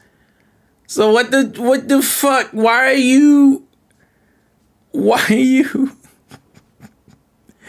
I don't understand how you're gonna get mad at Nintendo for it's still the cheaper option in Australia. That's the kicker. It's still the cheaper option in Australia, and you're mad that it's just more now. And I don't think that he gets into reasons. But I just thought this wasn't really a good argument. This is very much an Australia-specific video in a lot of ways. But that's just a stupid argument. It's still not enough. Did you boycott the PlayStation 5 and Xbox games that were coming out at the 114 to the 139 Australian dollars? Oh, you didn't. Oh. But you're mad at Nintendo for upping their prices, even if they're not as expensive as the competition you've been paying for. It's crazy. It's wild. It's crazy. Because these games never go down in price, and they very rarely go on sale. And when they do, it's not for a very significant discount. There is no buy now or wait for a sale question with Nintendo. It's buy at this price or don't. That's why the price difference is so difficult to swallow, even for Australia, where the price change is more in line with the competition. And before That's you wild. say, but inflation, no. Once again, I'm not going to play the inflation game. I think it's a stupid argument, so I don't care about the inflation game. So critiques for this, fine, because I don't care about the inflation. The inflation conversation is dumb. No fucking no. Because although prices were higher in the past when accounting for inflation, the old Nintendo was once much more consumer friendly. The Super Nintendo was my first console. Adjusting for inflation, it was sold for about $460 US. The Switch price, adjusted for inflation, was about $391 US. But that's not taking into account all of the other charges. The Super Nintendo came with 2 controllers. The Switch came with 2 Joy-Con controllers and 1 Joy-Con grip to combine them. The single Joy-Cons are pretty much useless, and the combined grip controller isn't great. So I'd say if you have a Switch, it's pretty likely that you either have a Pro controller or something like it, and that adds about $70 US, which puts it at the same price as the Super Nintendo. But that's not... I get your argument, and as someone who also owns a Pro controller, I won't say anything directly crazy, but I feel like that's a little disingenuous to play that game, but whatever. Taking into account the monthly fee that is mandatory to get access to any and all online functionality. Do you mean like the competition? Well, I think Xbox is a little bit looser with it. Xbox is a little bit looser with it. PlayStation is about in the same line. It also doesn't account for all the extra storage space you'll need to be buying, especially now that even your game cartridges don't have games on them. Once again, not a new thing, but fine. Gaming is much more of a lifestyle than ever before. There are so many more games than there were on those early consoles. So you are buying more games than people did back then and spending more time playing them. Even if the Switch 2 did come with 2 Pro controllers and online was free, it still wouldn't make sense to adjust pricing for one simple reason. What? Wait, hold on. Was free, it still did come with 2 Pro controllers and online was free, it still wouldn't make sense to adjust pricing for one simple reason. It's not just about the price of the units, it's about units sold. The Super Nintendo sold for 49.1 million units worldwide. The Switch sold for 150.86 million units and is their highest selling console of all time. Okay. And that's not taking into account the large array of merchandise. Nintendo now has theme park deals. They have Right. movie deals. Right. In the last 25 years, since the year 2000, Nintendo has increased its market value by over 10 times. Don't you dare tell me, won't somebody please think of inflation? Nintendo is doing just fine. They're not going out of business if they continue selling at So wait. for one simple reason. Wait. More games than there were on those early consoles. So you are buying more games than people did back then and spending more time playing them. Even if the Switch 2 did come with 2 Pro controllers and online was free, it still wouldn't make sense to adjust pricing for one simple reason. It's not. So the reason why you shouldn't do it, so the reason why it wouldn't matter is because they make more money now. We're talking about the value of the system. I feel like this is where he was just angry. And as I said, if you're in Australia, I could see some of the frustrations, but this is just a bad faith argument in my opinion. Just about the Your complaint. Also, they didn't know the Switch 1 was going to sell 150 million. of the units. It's about units dies in 10 years since the 10 times. Don't you dare tell me, won't somebody please think of inflation? I don't care about the inflation conversation, but just fine. They're not going out of business. That's still a bad argument. Selling at their current prices. They aren't covering their losses. They just want more money. And it should be obvious, but this ripples out. The problem is not whether you think these games on this hardware are worth this price, because everyone else is watching this. Do you think Sony and Microsoft are currently sitting back? you know my problem with this conversation? You say that, but they increased their prices and still made money off of the price increases they did for the PS5 and Xbox Series X, and y'all bought that. So why are you all of a sudden looking at Nintendo when you allowed it to this? It's crazy to me that you want to look at it from the hallway effect, but you didn't realize that you did some shit in the back. Like, that's literally what it was. Nintendo Switch came out and priced their consoles. Xbox and PlayStation came out and upped the prices for their shit, and you bought it, and now you're surprised at the effect of you buying it there. Because I don't know why no one ever thinks about this. Do you think Nintendo didn't look over and went, you guys paid for this stuff, so that means we could probably get you guys to pay for this stuff. And then here comes the Switch 2. And then they'll be like, well, but listen, Sony and Microsoft are going to look at Nintendo and see what they got away with. Just like Nintendo looked at what Sony and Microsoft got away with before them. What the fuck? I don't understand. See, if you're going to make that conversation, you have to address the whole damn room. Don't just start with Nintendo because it's the new thing. You allowed this. You allowed the PSN increase. You allowed the fucking, I think Xbox, I don't know if Xbox Live increased, but I know, Game Pass increased. The prices for Game Pass increased. PlayStation Plus increased. And then you start paying more for both of those games, $70 games. And somehow y'all didn't go, well, if we pay for this, then that means Nintendo might do that. It never goes the other way around because no one gives a fuck when the other people do it. It's always a conversation specifically when Nintendo does it. But you didn't fucking say that when they over here and upcharge their game prices by $10 and then upgraded their fucking prices for their online services. No, nothing. Not a damn thing. It's crazy, bro. Absolutely crazy. Fucking crazy. I don't like that. That's the part that pissed me off because it's not fair. If you're gonna judge Nintendo for upgrading their prices and what that could potentially do to Sony and Microsoft, then you should say something about the fact that Sony and Microsoft's nonsense from before and Nintendo looking at that and going, well, they paid $70 for that. That's what led them to doing Tears of the Kingdom. Nintendo's just being greedy with Tears of the Kingdom. No, the rest of the industry said $70 games were fine. Also, you bought Tears of the Kingdom.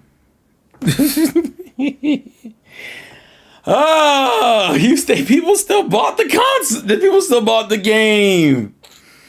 That's crazy to me.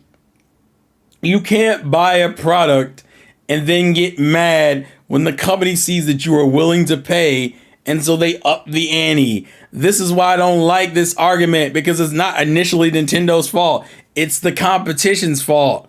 And if we go behind that, I think it's still the competition's fault, because the Wii U was properly priced. The Wii U was price effective.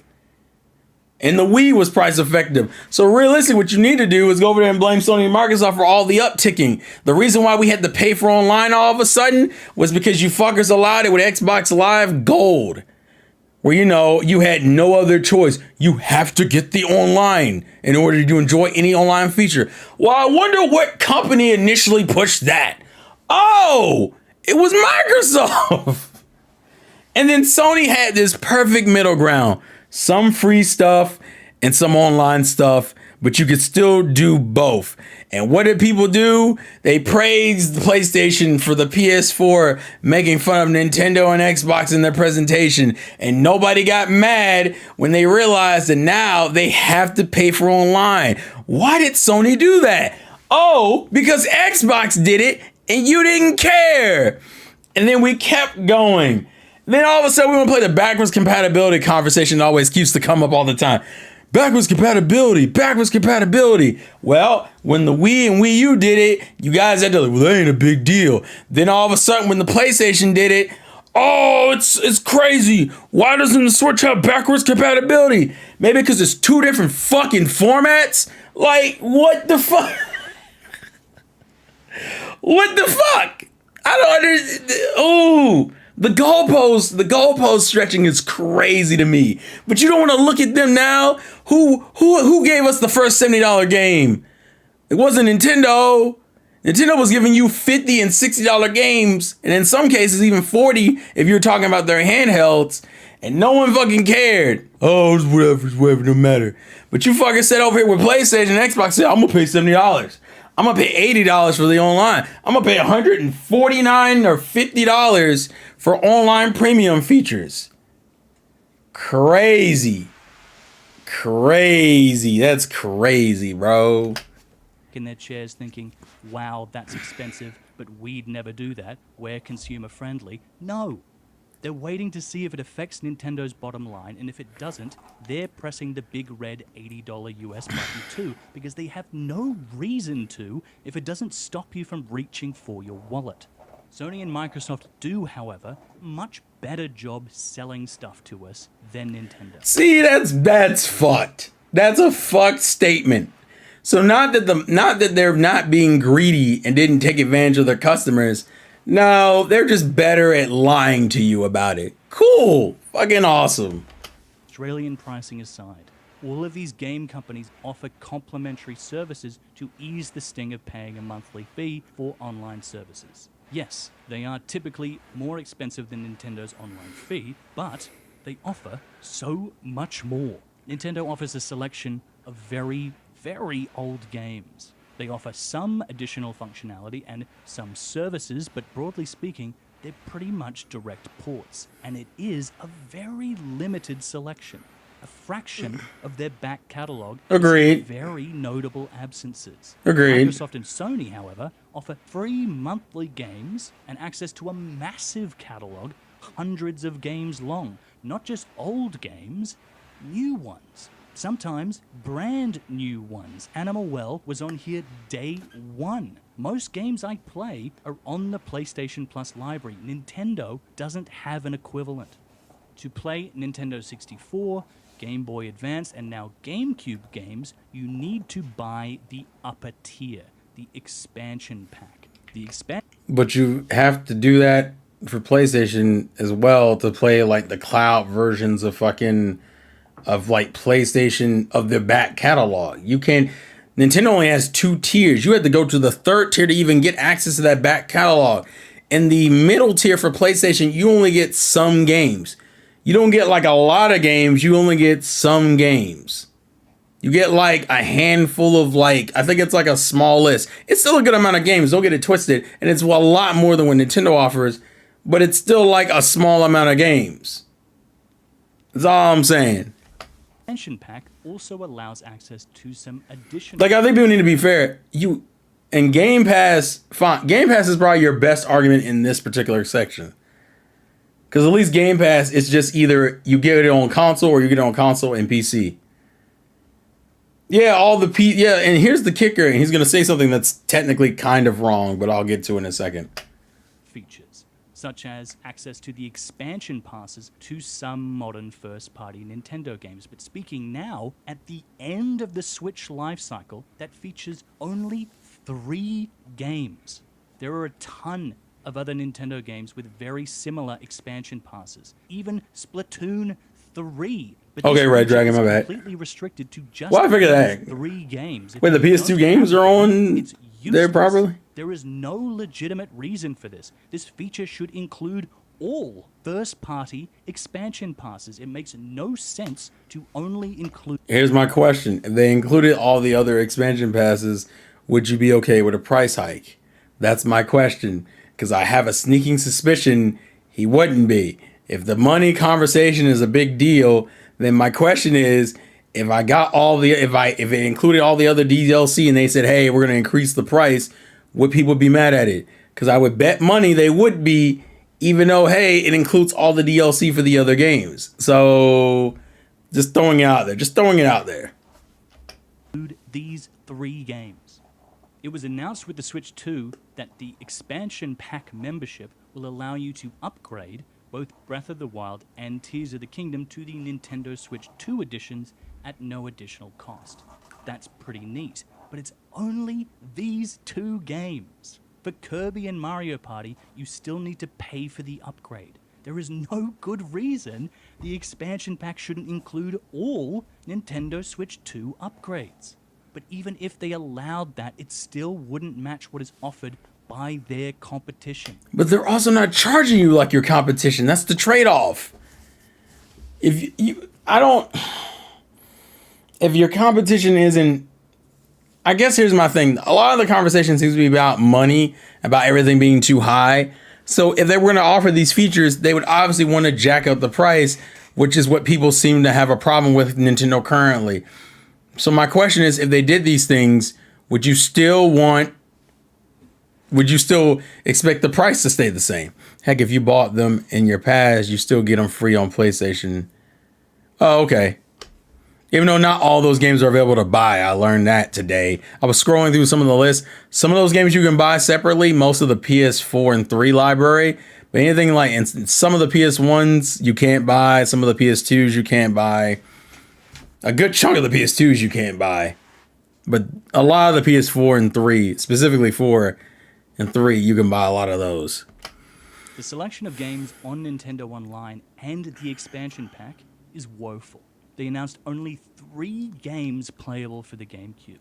That wouldn't be so hard to swallow if this wasn't the only legal way to play most of their back catalog, with the exception of having the old physical games in a console to play them on.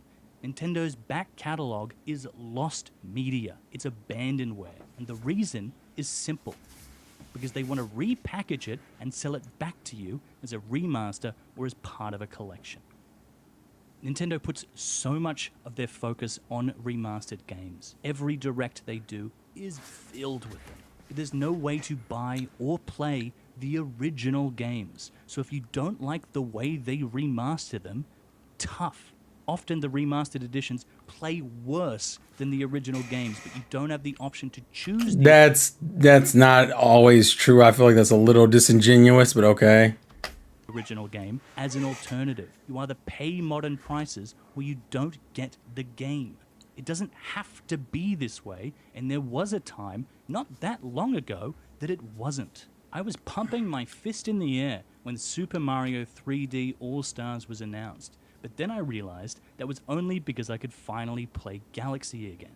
It wasn't that it was a good product that was reasonably priced. It was that I could finally play a game I really liked, and it didn't matter that they were selling it to me for the price of a modern AAA game, because I had no alternative. Super Mario All-Stars for the Super Nintendo had more games and less time had passed since their original release. How does inflation explain this? That's why I don't like the inflation argument, because I don't think it's Wasn't always fair. like this. We used to have an eShop not that long ago where you could buy all these games individually and have them forever. Nintendo used to get a lot of flack for making people re-buy all their games every console generation, but at least back then, you could buy them. A big component of the Switch 2 launch slate is Metroid Prime 4. It is the sequel to the Prime trilogy, which you can't play. You can't play the games that lead directly into one of the big Switch 2 launch titles. First-timers won't know the context, and people who played these games over 20 years ago have no way of refreshing their memory. You just can't legally do that. Back on the Wii, Nintendo sold the Metroid Prime trilogy as one combined collection. They sold this one generation after the first two games and only 2 years after the last. The Prime trilogy not only included all the games in the trilogy, they featured remastered graphics, a new control scheme, and additional features. They sold this for $50. Now, I will agree with the argument that Nintendo used to release better collections for newer titles. I will agree that like the old even the Mario All-Stars pack on the Wii was like amazing. The trilogy collection, the Pikmin collection, they were generally, in some of those titles they've made the effort for. Like for Pikmin, I think Pikmin 1 through 3 you can buy on Switch with also Pikmin 4. Xenoblade's in a similar position. They've made the effort with some games, but I recognize that they used to have better collection. Yeah, also the Wii U. The Wii U eShop was also a good place because even though you still had to pay like an upgrade price. US dollars. The same. But I will agree that Nintendo's like online offerings in terms of purchasing older titles has been pretty trash. That's a fair critique I'm fine with. I have no real defense or argument against that one. Price as every other Wii game. For the next console generation, the Wii U, the Prime trilogy was sold for even less, $20 US. The Nintendo of today would never do that.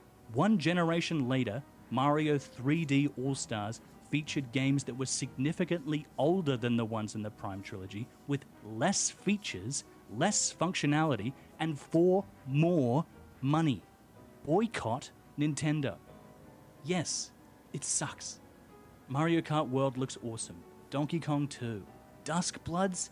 That looks crazy. I would love to play that. But no, boycott Nintendo. I've got enough on my backlog that I don't need to fork out what they're asking. I've got games to play, and so do you. Yes, shiny and new is exciting, but sending a message is more important, because imagine a world where Nintendo offered what their competition did. Imagine a world where you could buy any game from the Nintendo catalog for a small price or pay a small monthly fee and get those games. What do you mean? Whoa, what do you mean a small monthly fee? What do you mean? Have you seen the prices for to do all of these games on PlayStation? That's not a small fee. It's like $150 you have to pay a year for this shit. $150? I think it's like $150. Someone correct me if I'm wrong. Many, many more new games and 2 extra free games every month. That is the industry standard. Nintendo has decided that the industry standard is not for them. They've decided to offer us far less than that, and we've been kissing their feet saying thank you for far too long. I don't think we've been kissing their feet. Boycott Nintendo. If you really can't stand the FOMO, buy secondhand. That's assuming you're able to do that with this I forgot what FOMO means. situation, but don't put money directly in their pockets. Don't buy digitally from the eShop. Just don't. They need to get the message that they need to adjust their business practices and make consumers happy. They need to get that same wake-up call that Phil Spencer got all those years ago. Don't let them get away with it. It didn't even help. It didn't even help Phil in the long run. It absolutely did not help. Xbox, in a lot of ways, is a shell of its former self. The console's fine. The console's decent, but like, there's nothing to get excited on. Like, oh, fear of missing out. Thank you, Ogoki. Yeah, I'm sending a message. All right, to Sony. Fuck Sony. What the fuck is coming out on PlayStation? Yeah, like I hate the Xbox comparison is dumb to me because it's not the same situation. And Nintendo has vastly higher quality than what we've been getting on Xbox. Xbox literally hasn't even been releasing high quality titles themselves, minus a few exceptions. Almost everything they've released has either been middling, mediocre, or really good indie stuff because they just bought an indie studio. Industry standard is the fuck is he on FOMO of also, yeah. You were really in the market for a brand new handheld console, for God's sakes, buy a Steam Deck. If you really do want some of that Nintendo charm, you can get more of it on the Steam Deck than on the Switch 2. If you want access to Nintendo's back catalog, you fucking got it. The Steam Deck can do that. Not only all the consoles up to the GameCube, Wii as well, the Nintendo DS, even the Switch. You can kit your Steam Deck with every single game in the Nintendo back catalog with a... Now, fun fact, I made a YouTube video last night at like midnight comparing the Steam Deck and the Switch 2 just to see if it was worth the money. Go watch the video. It's on the main channel. It's on the Insane Game Freak channel. It's a fun video. Emulation is like the main reason why you get a Steam Deck at this point. Sony didn't set an industry standard with PSN. Oh God, free games I don't care about. I guess the argument is going to be that, hey, at least they're offering free games. Even though a lot of people would say they don't give a shit about them. You have the handful of people who do like them. But yeah, also, you have a rotating monthly list.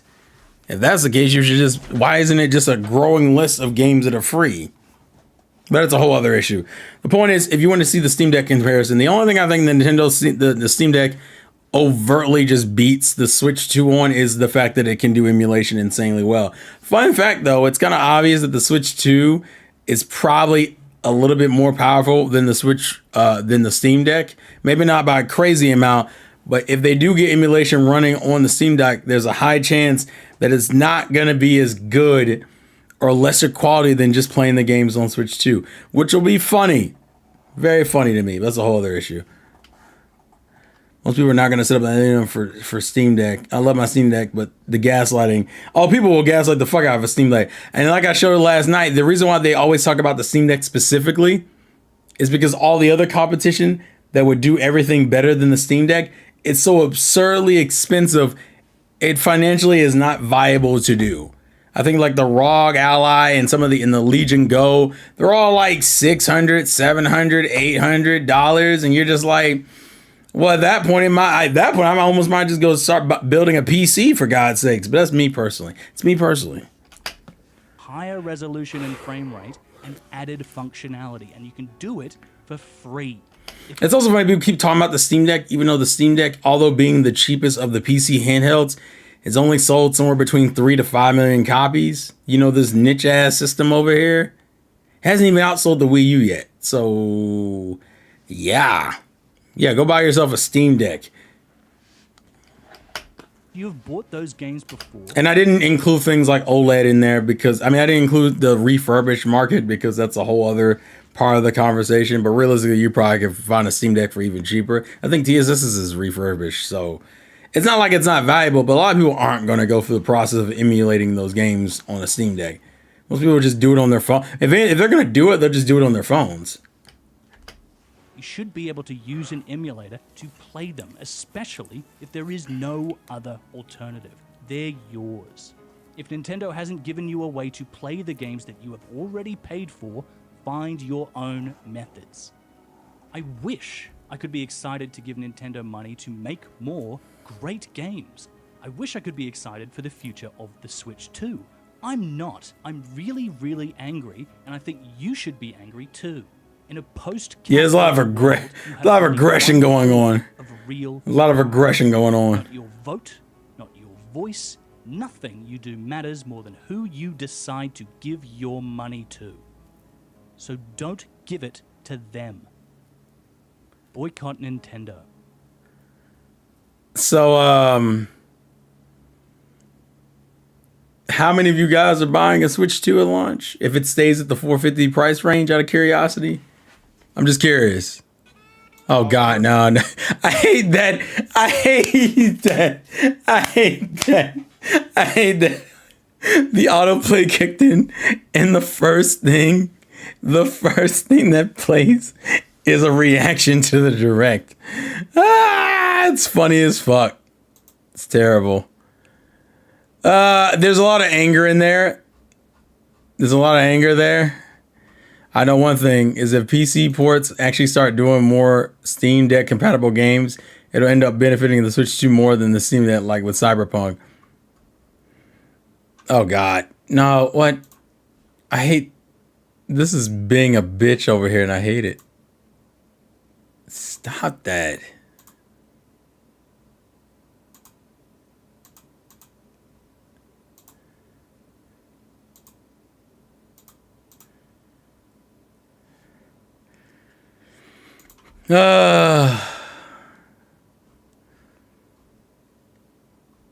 This might be a little bit too cocky. I'm not gonna lie. I wouldn't say some crazy shit like this.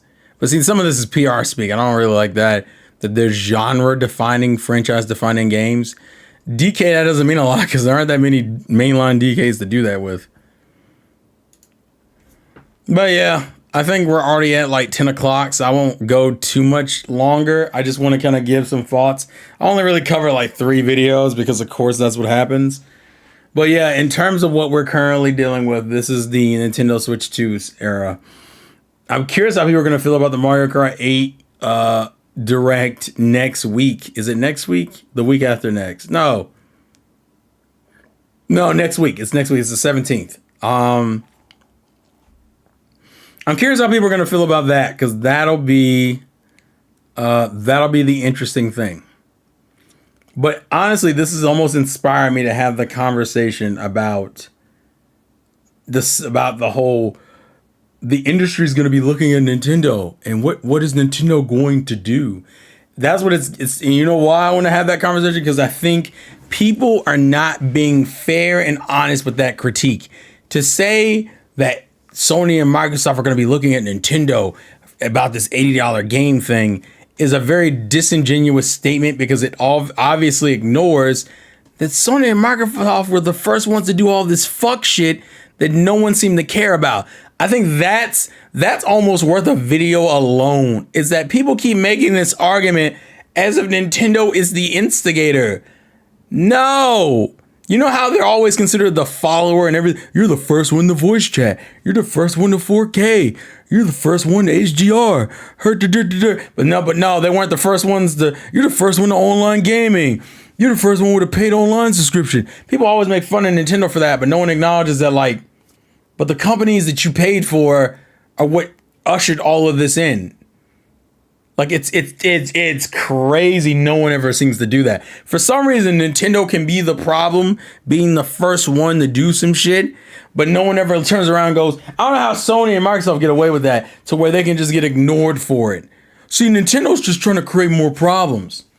Not the $70 games you guys are paying for, the pay for online. Someone even had a critique about, now I'm gonna have a button on my controller that's utterly useless if I don't buy the online. What? You're mad that the C button isn't just a free feature?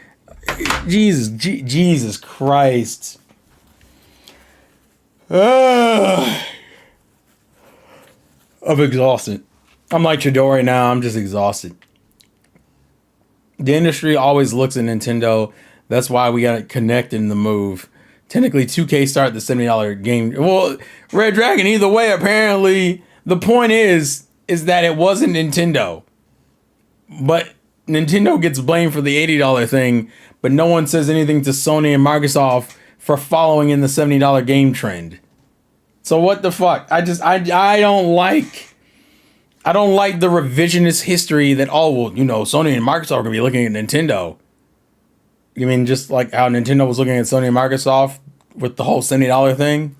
Hence why they charged $70 for Tears of the Kingdom? But no one blamed Sony and Microsoft for that. Nintendo's being greedy. Oh, it wasn't because, you know, the other two companies were over here charging that much? That had nothing to do with it. And the fact that everyone was buying those games. Nothing. Or even the same thing with the Australia thing with his video.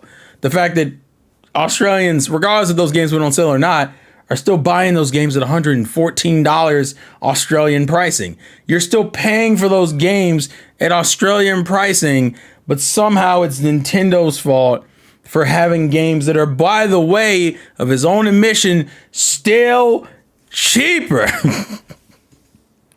Also, you can tell this dude didn't play much on Switch because the Switch had a lot of these issues that people didn't care about and let slide. Hence why some of them are still here, like the stupid game file sizes thing that was already there. Don't forget, Terrell, paying full price for remasters of games that don't need it, like Last of Us. Anyone? Exactly. Nintendo talks so much about remasters. That's because does not anyone remember when the PS3 and 360 were doing remasters of games, or the PS4 and the Xbox One were doing remasters of games? Nintendo always talks about remasters. Really? And think about it for Sony and Microsoft's case. They really don't need it because, like you said, all those games are buyable right now. Well, it is what it is, bro. It is what it is. But I just wanted to show some conversations. I think there's some legitimate complaints. Nintendo definitely has gotten more greedy about how the kind of deals they used to offer gamers. Absolutely. I don't think that's an invalid statement. Nintendo absolutely has gotten greedier with how they price in their games and whatnot. But to sit there and act like everything is on the Switch and none of these were either A, pre-existing problems, B, problems that were created by completely different companies, or C, misinformation at its finest, I just, And the funny thing is that since half of the majority of the guys I'm pointing to are content creators, spoiler alert, they're probably going to buy the console at launch anyway. I'm buying it so you don't have to. Oh, really? Really? Totally. Because Nintendo's definitely sending you guys free consoles because of all the positive things you've said in your videos about the Switch 2, right? So you're obviously not going to get it at launch, even though you're definitely going to get it either at launch or within the first 2 months. Why? Because it's content, it's popular, and there's money to be made.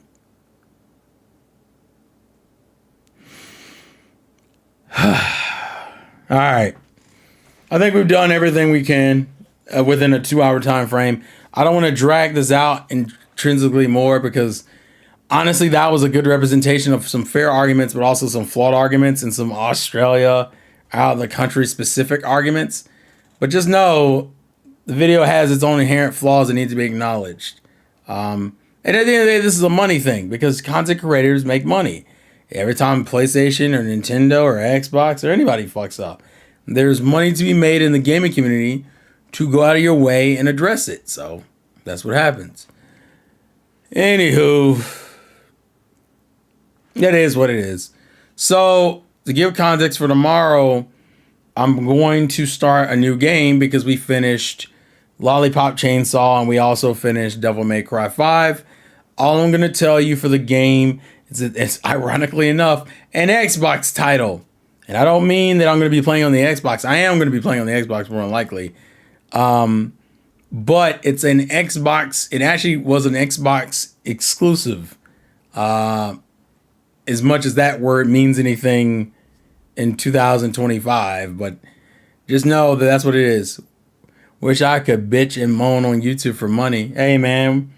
Don't worry. Once I get to the requirement of views, guys, and you guys are helping me get there, I can do that and ask you guys for donations. I actually could do that technically now on the other channel, but I'm not gonna do that.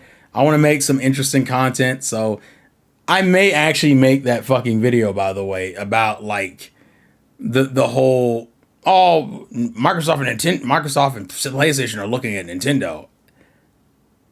I'm not gonna Donnie, don't take the fun out of things. That's all I'm gonna say to you. Don't take the fun out of anything, okay? Just saying. Anywho, I think we'll call it for tonight. Yeah, like I said, tomorrow will be new playthrough, new game. I have not figured out a game for Tuesday yet, which is part of the reason why this is here. But other than that, yeah, and I can't even, by the way, I'm not gonna be able to do a reaction to the stupid direct for Mario Kart because it comes out the day before I'm on break. Like, I get off, so to give context, I'm out all this week, and then I'm out Monday, and then, Jesus Christ, Goki. And then I'm out, and then I go back to work Tuesday, Wednesday, Thursday of next week, and then I'm off Friday for Good Friday, which I believe is the Easter Friday, I think. But unfortunately, that's the day after the direct is, so woo. But I hope you enjoy this. Let me know if you like the whole chroma key thing I've been doing. Luckily, I have not. Unfortunately, I just didn't realize that the technology and computers and streaming services have gotten so good that now I can just do this, and and I don't have to have like a green screen, because this chroma keying is pretty good for the most part. The only thing it kind of sucks with is like the chair, but with the light shining on me, it's pretty good. You can see some artifacting, obviously, with my hands and stuff, but if I keep them balled in a fist, it's pretty good. It's pretty good. I open them up, my fingers just disappear. I can't touch anything. All right, anywho. So yeah, tomorrow, new playthrough. Look forward to it. I'm actually going to try to do some extra Mario and Luigi stuff, because I would like that game to be finished by the end of this month, because I feel like it's drug on for 4 months. And as much as I like Mario and Luigi, I want to fully commit to the YouTube game, and I can't do that because I have Mario and Luigi hanging behind me going, I don't know what Mario and Luigi are actually doing. Let's go. I don't fucking know. Anywho, I will catch you guys later. This has indeed been your boy, the Insane Game Freak. Life is indeed a game. Play to win. I believe Tyrone is streaming. I think he's streaming.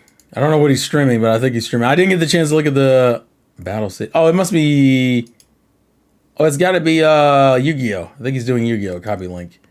I'm sorry I didn't get onto the Discord server, but I'll be doing that tomorrow for the new gameplay, new playthrough. So we'll do that. So go support my boy Tyrone on Twitch. I believe he's streaming right now some Yu-Gi-Oh!